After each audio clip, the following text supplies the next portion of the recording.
Very good afternoon जी, सत श्री अकाल। February month के रिगार्डिंग आज हम लोग सुप्रीम कोर्ट के जो जजमेंट्स हैं, वर्डिक्ट्स हैं, वो आज हम लोग डिस्कस करेंगे। इम्पॉर्टेंट पॉइंट, काफ़ी judiciary point of view is very important. Please guys आप नोट कर लेना। आपकी स्क्रीन के सामने बिल्कुल जो केस है that is Krishna Navi Rai versus Pankaj Rai and another.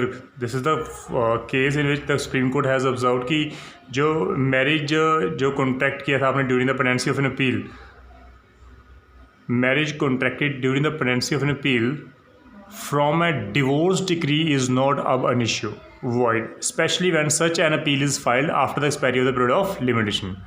Guys we all know कि जो डिवोर्स डिक्री है उसका जो अपील का हमारे पास स्पेसिफाइड टाइम पीरियड होता है। अगर इन बिटवीन डैट अगर आपने अपील फाइल नहीं की तो लॉ आपको अलाउ कर रहा है कि आप सेकंड मैरिज करवा सकते हो। उसके बाद अगर आपने अपील फाइल किया है under section 5 of the limitation act के अकॉर्डिंग, आपने जो टाइम था वो आपने रिक्वेस्ट करके ख़त्म करवा दिया, तो कोर्ट कहती है कि मैरिज जो है वो बेसिकली वो वॉइड नहीं हो जाती अब an issue. This is the important case.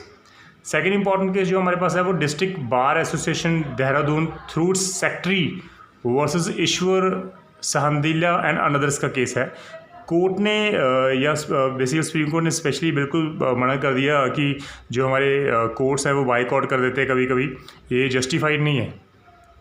It is not a part of the freedom of speech and expression. Court में एडवोकेट को कोर्ट ने स्पेशली मना कर दिया कि अगर आप बाइकआउट करते हो कोर्ट्स का तो ये फ्रीडम ऑफ स्पीच और एक्सप्रेशन नहीं है। This is an important case, इसको ध्यान में रखना।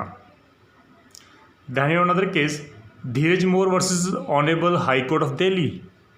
सुप्रीम कोर्ट ने हेल्ड किया कि सिविल जजेस जो है basically they are not eligible to seek direct recruitment for to the post of district जज in bar quota. As we all know कि जब एडिशनल जो हमारे सेशन जज है उनकी पोस्ट आती हैं, वैकेंसीज आती हैं, तो जो ऑलरेडी जो हमारे जजेस होते हैं वो अप्लाई नहीं कर सकते। कोर्ट ने स्पेशली मना कर दिया क्योंकि वहाँ पर 7 ईयर का जो प्रैक्टिस जो है वो हमारी एसेंशियल कंडीशन है वहाँ पर। दैट मीन्स वो सिर्फ एडवोकेट जो प्रैक्टिस कर रहे हैं सिर्फ उन्हीं के लिए है कि जो 7 ईयर्स जिनकी प्रैक्टिस हो चुकी है वही सिर्फ अप्लाई कर सकते हैं एडिशनल सेशन जज के लिए। लेकिन सुप्रीम कोर्ट ने यहाँ पर बिल्कुल मना कर दिया कि जो सिविल जजेस हैं basically they are not eligible to seek direct recruitment to the post of district जज इन बार कोटा। सो ये जो एलिजिबिलिटी है आर्टिकल 233 सब आर्टिकल 2 जो है कॉन्स्टिट्यूशन का, वहाँ पर रिक्वायरमेंट है 7 ईयर्स की कॉन्टीन्यूस प्रैक्टिस की। तो वो सिर्फ कौन कर सकता है? जो एडवोकेट्स हैं। यहाँ पर जजेस का रोल बिल्कुल कोर्ट ने ख़त्म कर दिया। Then you another case Rajiv Kapoor versus Chandra Kapoor and others. इस कोर्ट ने सुप्रीम कोर्ट ने हेल्ड किया कि जो मैजिस्ट्रेट है who passes an order on settlement between parties के बीच में सेटलमेंट्स होगी, कोर्ट ने ऑर्डर पास कर दिया 125 ऑफ CRPC में, ठीक है जी। That court has the power to recall और सेट असाइड द ऑर्डर। उस कोर्ट के पास पावर भी है, वो रिकॉल भी कर सकती है अपने ऑर्डर को और सेट असाइड भी कर सकती है अगर उन टर्म्स को पार्टी ने वायलेट कर दिया तो सेक्शन 362 जो है of CRPC does not function as a bar on the same. तो जो सेक्शन 362 है वो बार नहीं है बिल्कुल। डैट मीन्स जो मैजिस्ट्रेट हैं जिन्होंने ऑर्डर पास किया है, अगर बीच में पार्टीज़ में सेटलमेंट हो गई और कोर्ट ने जो 125 में ऑर्डर पास कर दिया और जो कंडीशंस हैं उसकी अगर कोई पार्टी उन कंडीशंस को वायलेट करता है तो सुप्रीम कोर्ट ने कहा कि जो मैजिस्ट्रेट है उसके पास पावर है, वो हेल्पलेस नहीं है, वो अपने ही ऑर्डर को रिकॉल कर सकता है और सेटिसाइड कर सकता है। तो this is an important it's a kind of हम लोग रिस्ट्रिक्शन कह सकते हैं पार्टीज़ के ऊपर कि भी आप वायलेट मत करो, जो आपने सेटलमेंट की है you can not violate the terms of the settlement. तो this is an important case. Then you another case that is Saumitra Kumar Nahar versus Parul Nahar. Supreme court has observed the parental responsibility जो है कपल्स की वो ख़त्म नहीं हो जाती अगर ब्रेकडाउन ऑफ मैरिज हो गई कपल्स में।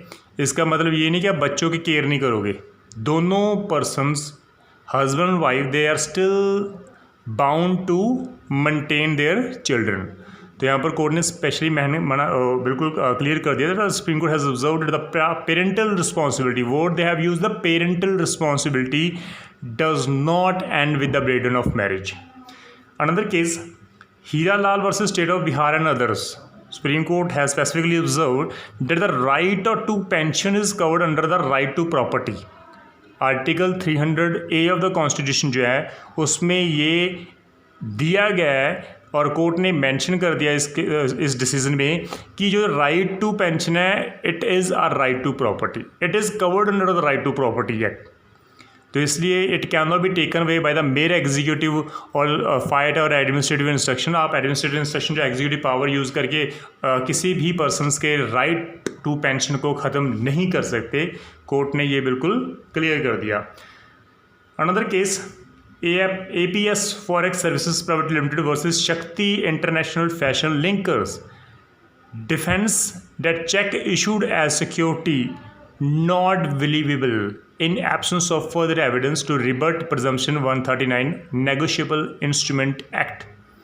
This is an important case क्योंकि जब भी चेक कोई बाउंस होता है, डिसऑनर हो जाता है, तो डेफिनेटली जो प्लेंटिफ है उसके फेवर में एक प्रजम्पशन है कि ये जो चेक है बेसिकली ये डिसऑनर हो चुका है और it is the responsibility of the defendant. उस केस में जो डिफेंडेंट है वो डिफेंस नहीं ले सकता कि मैंने जो चेक दिया था वो एज ए सिक्योरिटी दिया था, check issued as a security not believable. ये कोर्ट कहती है हम लोग बिलीव कर ही नहीं सकते, एज ए सिक्योरिटी दिया था तो हम लोग बिलीव ही नहीं कर सकते। तो डेफिनेटली अगर आपके पास अदर फर्दर एविडेंस हैं उनको corroborate करने के लिए कि it's a issued for security purpose, तो इस पर हम लोग बिलीव कर सकते हैं। अदरवाइज़ कोर्ट ने यहाँ पर बिल्कुल मना कर दिया कि जो डिफेंस अगर कोई डिफेंडेंट ले रहा है कि check issued as a security, हम लोग उसको बिलीव नहीं कर सकते। अगर आपके पास और एविडेंस हैं तो आप लेके आओ। Another case, the secretary ministry of defence versus Babita Punia and another's case. इस केस में कोर्ट ने हेल्ड किया द नोशंस हैं हमारी कि वो जो वुमेन है वो वीकर सेक्शंस है और इसलिए वो ऐसे रोल प्ले नहीं कर सकती आर्मी में जो एक मेल पर्सन कर सकता है। तो इस केस में सुप्रीम कोर्ट ने बिल्कुल एक करारा जवाब दिया उन लोगों के लिए। तो कोर्ट ने हेल्ड किया that the notions that the women are the weaker sex and may not undertake task that are too arduous for them are constitutionally flawed, observed the Supreme Court in its judgment, which held that the absolute exclusion of a woman from command appointments in the army is totally illegal. तो court ने ये बिल्कुल clear कर दिया कि basically जो article 14 है हम लोग उसकी वायलेशन जो है वो हम लोग सह नहीं कर सकते। तो इसलिए ये ज़रूरी है कि बेसिकली जो वुमेन्स हैं वो इज़ इक्वल टू हमारे मेल ही मानी जाए हर अपॉइंटमेंट के ऊपर। Then another case that Sheikh Mukhtiyar versus the state of Andhra Pradesh, court has to appoint amicus curiae और request legal service committee to appoint an advocate if accused is unrepresented before it. Accused आ रहा है कोर्ट के सामने लेकिन उसको रिप्रेजेंट करने के लिए कोई एडवोकेट नहीं आ रहा। तो सुप्रीम कोर्ट ने ये हेल्ड कर दिया कि जो कोर्ट है जिसके सामने वो अक्यूज़ड पेश हो रहा है वो अपने आप अपॉइंट करे, जहाँ जो लीगल सर्विस कमेटी है उसको रेफ़र कर दे ताकि उसके लिए वो अपॉइंट जो है किया जाए एडवोकेट फ्री ऑफ कॉस्ट। उसकी जो कॉस्ट है वो स्टेट बेयर करती है। तो कोर्ट ने हेल्ड कर दिया। Another case, Santosh Prasad alias Santosh Kumar versus state of Bihar, ये 376 ऑफ IPC के रिगार्डिंग है। हेल्ड कर दिया कोर्ट ने कि in order to convict an accused on the basis of solitary evidence of the prosecutrix the evidence must be absolute, trustworthy, unblemished and of sterling quality. Court कहते हैं कि ठीक है अगर हमारे पास कोई और एविडेंस नहीं है लेकिन एक लड़की जो विक्टिम है प्रोसिक्यूट्रिक्स है अगर वो एविडेंस दे रही है अपना, अगर उसका एविडेंस बिल्कुल एब्सोल्युटली ट्रस्टवर्थी है, अनब्लेमिश्ड है, स्टेरलिंग है क्वालिटी का, लेकिन उसमें कोई डाउट नहीं है, कोर्ट कह रही है एम्बिग्यूटी नहीं है, तो कोर्ट कहते हैं कि भी हम लोग कन्विक्शन दे देंगे आपको। तो यहाँ पर क्लियर कर देगा इन ऑर्डर टू कन्विक्ट, अगर अक्यूज को कन्विक्ट करना है सिर्फ प्रोसिक्यूटरी जो है उसके एविडेंस के बेसिस पे, तो हमें ये जरूर देखना पड़ेगा कोर्ट को कि जो प्रोसिक्यूटर्स की जो एविडेंस है वो एब्सोल्यूट ट्रस्टवर्थी हो, अनब्लेमिश्ड हो और स्टेरिलिंग क्वालिटी का, उसमें वो ब्लेम ना, वो अनब्लेमिश्ड मीन्स जानबूझ के ब्लेम ना लगा रही हो, उसके पास वजह होगी, हाँ भी that definitely I was ravished by such an accuse person. तो ये बिल्कुल कोर्ट ने क्लियर कर दिया। Another case that is Ram Babu Singh Thakur versus Sunil Arora and others. Court ने यहाँ पर इस बात पे भी जोर दिया कि taking note of alarming rise of criminalisation of politics, क्योंकि हमारे सोसाइटी में जो क्रिमिनल्स हैं वही MLA MP बनते हैं, जो पढ़ा लिखा इंसान है वो तो नॉर्मल कुछ बनता ही नहीं है। तो ये हमारे इंडिया की सच्चाई है, इसलिए कोर्ट ने इस बात को देखा कि जो MLAs MPs हैं वो ज़्यादातर क्रिमिनल्स आ रहे हैं। तो कोर्ट ने राम बाबू सिंह ठाकुर वर्सेस सुनील अरोड़ा अदर्स के केस में कोर्ट ने हेल्ड कर दिया कि taking note of alarming rise of criminalisation of politics, the supreme court directed that all the political parties to publish the detail of the criminal antecedents of their candidate in the Lok Sabha and Assembly polls within 48 hours of the election of the candidate or within 2 weeks of nomination, whichever is earlier। तो ये mandatory है जी हर party के लिए। सो court ने further held किया कि जो information है should be publish in a local newspaper. जहाँ तो आप लोकल न्यूज़पेपर में पब्लिश कर दो कि हाँ भी ये जो हमारा नेता जी है जिसको हम नॉमिनेट कर रहे हैं, इसके ऊपर 302 का केस ऑलरेडी चल रहा है जी, इसने 4 मर्डर किए हैं, ताकि जनता को पता लगे। आप न्यूज़पेपर में पब्लिश करो, जहाँ आप ऑफिशियल वेबसाइट पे आप अपलोड कर दो, सोशल मीडिया में आप बता दो। तो information should contain the nature of crime, nature कौन सा क्राइम कमिट किया है और उसकी स्टेज क्या है कोर्ट में, वो ट्रायल के पे है या इन्वेस्टिगेशन पे है, वो आपको बताना पड़ेगा। Then we have another that is Atma Ram versus Charanjit Singh का केस है। Conduct of a plaintiff is a very crucial in a suit for specific formers. Court ने हमेशा कहा कि जब भी कोई प्लेंटिव स्पेसिफिक फॉर्म्स के लिए कोर्ट में रिक्वेस्ट करता है तो प्लेंटिव का खुद का कंडक्ट बिल्कुल सही होना चाहिए, वो खुद के पार्ट पे फॉल्ट नहीं होना चाहिए उसका। तो ये इम्पॉर्टेंट है कि जो प्लेंटिव है वो हमेशा विलिंग हो, हमेशा कि अपने पार्ट को वो परफॉर्म कर चुका हो, या वो विलिंग हो करने वाला हो, कि वो विलिंग हो कि अभी मैं नहीं करता, ये ना पॉसिबल हो। कोर्ट को हमेशा प्लेंटिव कहेगी that I am willing to perform my part of conduct. तो प्लीज़ आप डिफेंडेंट को कहो कि वो अपने पार्ट ऑफ कंडक्ट को वो परफॉर्म करे। तो कोर्ट ने हमेशा कहा कि जो प्लेंटिव का कंडक्ट है वो हमारे लिए सबसे क्रूशियल पॉइंट है, ये डिसाइड करने के लिए स्पेसिफिक फॉर्म्स उसको दे या ना दे।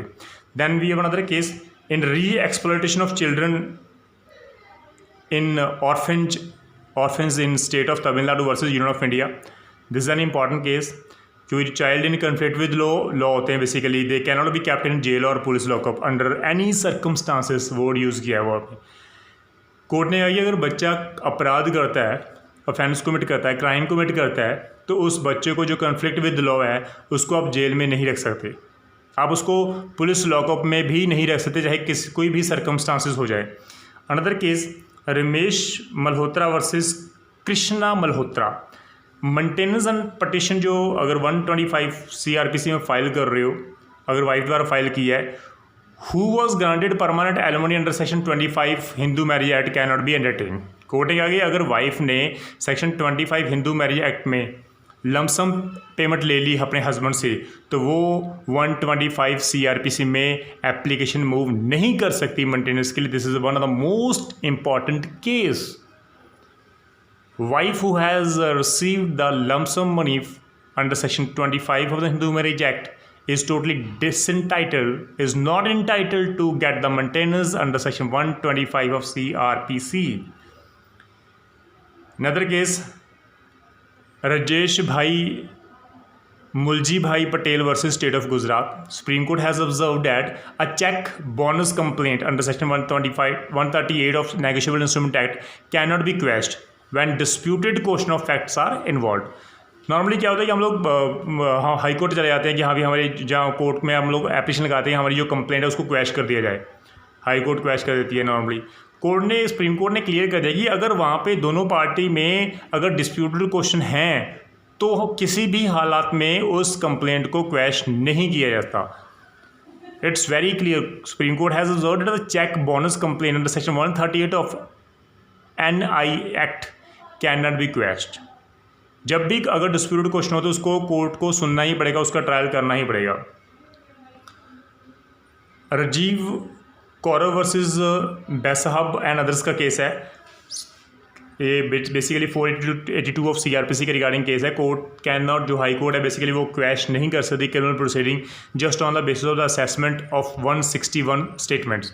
जो हमारे जो 161 की स्टेटमेंट्स हैं हमारी, डेफिनेटली उनके आधार पर हाई कोर्ट इस नतीजे पे नहीं पहुंच सकती कि हाँ भी ये जो केस है उसको क्वैश किया जाए, बिकॉज 161 की जो स्टेटमेंट है वो एविडेंस नहीं मानी जाती जब तक कोई विटनेस कोर्ट में आके अपनी गवाही ना दे।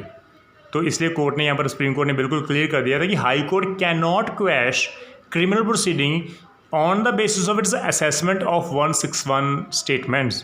तो हाई कोर्ट खुद असेसमेंट नहीं कर सकती, ये इंपॉर्टेंट है हमारे लिए काफ़ी।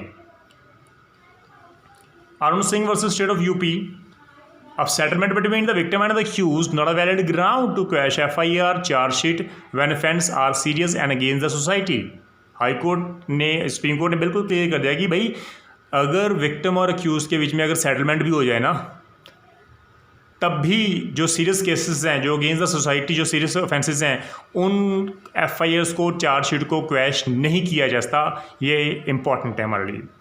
Another important case Shridhar versus N Rivana का केस है। Supreme court has observe that a condition in the gift deed में अगर आपने कंडीशन ऐड कर दी कि जो डोनी है वो फर्दर उस प्रॉपर्टी को एलिनेट नहीं कर सकता, द सब्जेक्ट प्रॉपर्टी, तो लॉ कहता है कि वो कंडीशन भाई वॉइड है under section 10 of the TP act and the gift is valid. उसको हम लोग वैलिड मान के चलेंगे।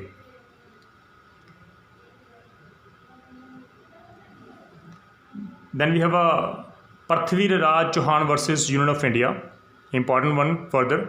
Supreme Court upheld the constitutional validity of Scheduled Castes and Scheduled Tribes Amendment Act 2018। इसको कॉन्स्टिट्यूशनल कोर्ट ने कहा कि ये वैलिड है, बिल्कुल वैलिड है। और कोर्ट ने फर्दर यहाँ पे इसमें ऐड कर दिया कि भाई जिस पर्सन ने SC एक्ट में कोई ऑफेंस कर दिया तो जो उसकी जो एंटिसिपेटरी बेल है वो अलाउ नहीं की जा सकती। That means section 438 of the CRPC जो एंटिसिपेटरी बेल के रिगार्डिंग डील कर रहा है, has no application to cases under the SC/ST act except when there is a no prima facie case is made out. अगर तो हमें on the face of record हमें दिख रहा है कि हाँ भाई यहाँ पर कोई ऑफेंस बनता ही नहीं है तो उसको बेल दे दो, लेकिन अदरवाइज हमें लग रहा है कि यहाँ पे डेफिनेटली SC एक्ट का जो ऑफेंस है वो बन रहा है, तो कोर्ट कभी भी एंटिसिपेटरी बेल अलाउड नहीं करती। This is an important case. Ashok Kumar Kalra versus wing CDR Surendra Agnihotri. Order जो हमारा 8 है रूल 6 से CPC का, कोर्ट ने क्लियर कर दिया कि काउंटर क्लेम अगर आपने फाइल करना है तो भाई फ्रेमिंग ऑफ इशू से पहले आप फाइल कर दो, उसके बाद you have no right to file a counter claim. तो counter claim can not be filed after framing of issues. Important case.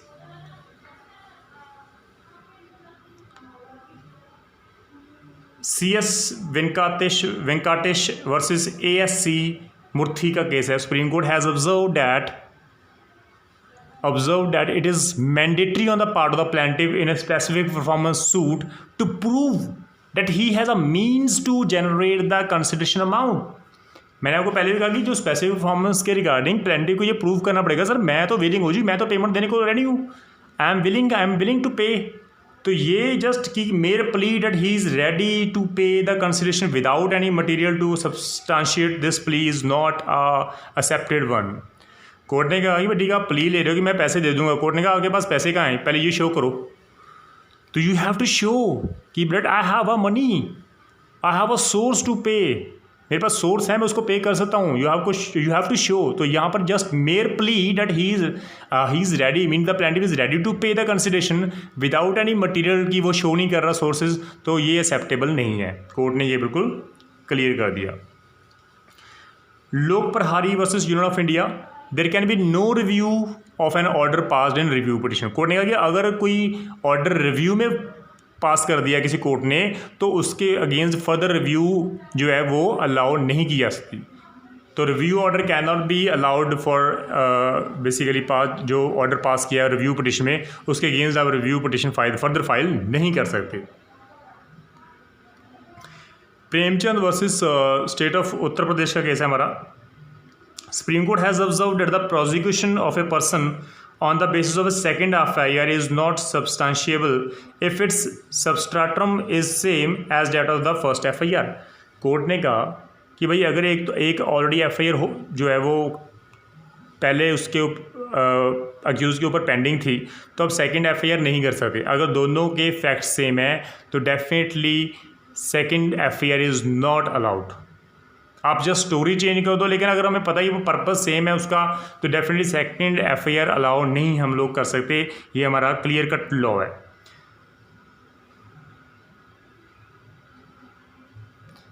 Canara bank versus United India insurance company limited, court ने बिल्कुल क्लियर कर दिया कि जो बेनिफिशियरी ऑफ इंश्योरेंस पॉलिसी हैं basically they are consumer.